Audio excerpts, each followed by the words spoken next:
and it's called Street Signs, Convolutions, and Other California Coincidences. 1. Somehow, the bus driver drove his mammoth rush hour machinery into my father's head, dropping him to the Market Street asphalt, dazed but not dead. His high yellow body sprawled momentarily, his mind stuck at work keying cells into the old-school register on the Vin's Auto Supply's thick glass counter. 2.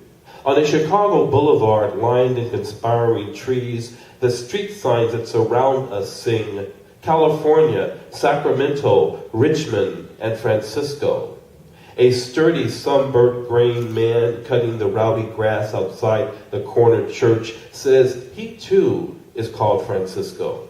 I say it is also the name of my wife's late brother. 3. In the Volvo on the way to Zion, Illinois, we wear out Jose Feliciano's song. He is not the only Californian dreaming. 4.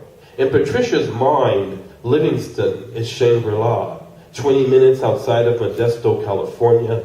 She picks grapes sweet with sunshine from a meandering bunch enveloping a neighbor's mailbox. Another neighbor from India brings a basket of blue chicken eggs and remembers the bucket of tangerines her father, Rufino, handed him over a fence he'd built himself. 5.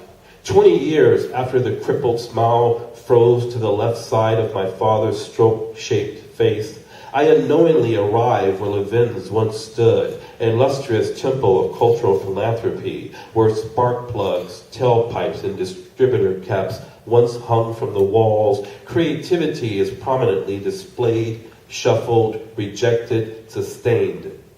And I sell art where my father sold auto parts.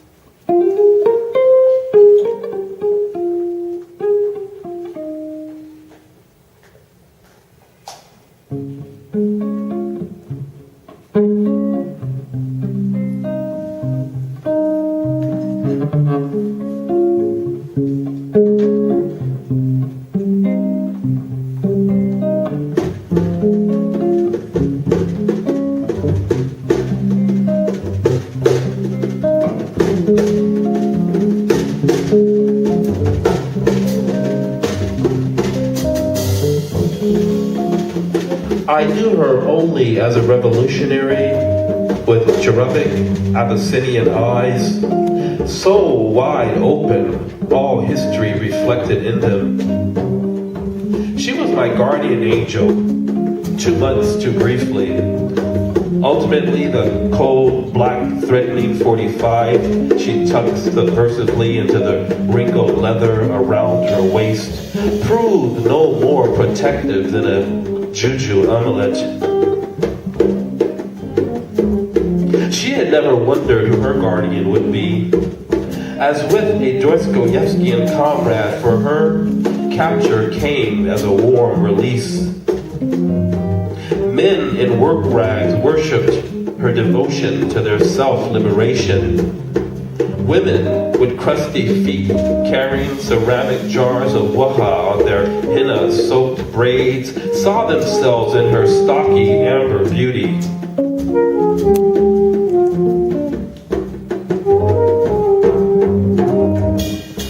But she was also ugly epochs of emaciated peasants wrapped in land yet without land. When finally they seized earth, she was one of their rough, chapped, hungry hands. When they strangled feudal lords who had ground their ancestors into a fine, dead dust, their fingers were her fingers on the lord's collapsing throat. She was one of the crimson flags waved on eucalyptus branches in Revolution Square. She was Stalin's organ, throwing a mass of missiles at her futile invaders. She stood surrounded, by history makers who only now began to know who they were. Teff growers, taxi herders, and prostitutes, mamitas, professors, and bakers, poets, priests, and street urchins.